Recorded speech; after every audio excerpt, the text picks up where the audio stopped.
তো আমি প্রত্যেক প্রতিযোগীকে তাদের অভিনব বিজ্ঞান প্রজেক্টের জন্য জানাই আমার প্রাণঢালা অভিনন্দন। আমি জিয়াউর রহমান ফাউন্ডেশনের প্রত্যেক সদস্যকে জানাই আমার আন্তরিক ধন্যবাদ। তাদের নিরলস প্রচেষ্টার ফলে আজ এই অনুষ্ঠান নিখুঁতভাবে পরিচালিত হচ্ছে।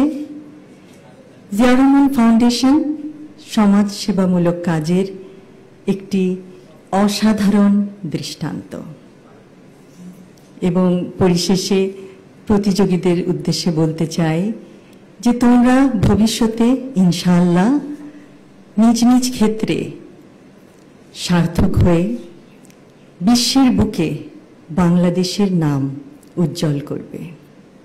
সকলকে ধন্যবাদ। আল্লাহ হাফেজ। বিজ্ঞান মেলায় অংশগ্রহণকারী ছাত্রছাত্রীবৃন্দ, আসসালামু আলাইকুম। আমি এতক্ষণ তোমাদের বক্তব্যগুলো শুনছিলাম। অসাধারণ, সত্যি অসাধারণ। তোমাদের মেধা, তোমাদের অধ্যবসায় এবং সর্বোপরি তোমাদের কনফিডেন্স আমাদেরকে মুগ্ধ করেছে এবং আমরা আশা করব যে তোমরা তোমাদের জীবনে প্রত্যেক ক্ষেত্রে তোমরা সার্থক হও এবং দেশের মুখ উজ্জ্বল করো বিশ্বের দরবারে। এবং বিজ্ঞানের প্রতি তোমাদের যেই মমত্ববোধ আমরা দেখতে পাচ্ছি, ভবিষ্যতে আমরা আশা করব তোমরা বিজ্ঞানের জগতে উদ্ভাবন করে পৃথিবীর সমগ্র মানুষের জন্য কিছু করবে এবং ইনশাআল্লাহ আমাদের সবার সহযোগিতা পাবে।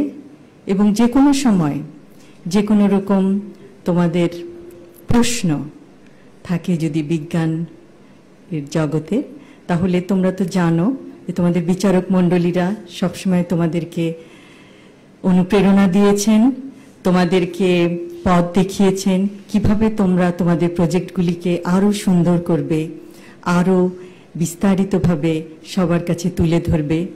যে কোনো সময় তাদের কাছে যেতে পারো তোমাদের প্রশ্ন নিয়ে।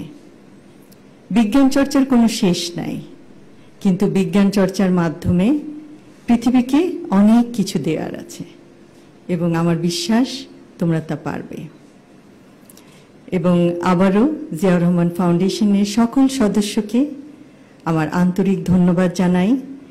এই পুরস্কার বিতরণী অনুষ্ঠানটি অত্যন্ত নিখুঁতভাবে পরিচালনা করার জন্য এবং এত বছর ধরে, প্রায় ২৬ বছর ধরে বাংলাদেশের এবং কিছু কিছু ক্ষেত্রে বিদেশের আপামর জনতার পাশে দাঁড়ানোর জন্য। আবারও বলছি, জিয়াউর রহমান ফাউন্ডেশন সমাজ সেবামূলক কাজের একটি অসাধারণ দৃষ্টান্ত। সকলকে ধন্যবাদ।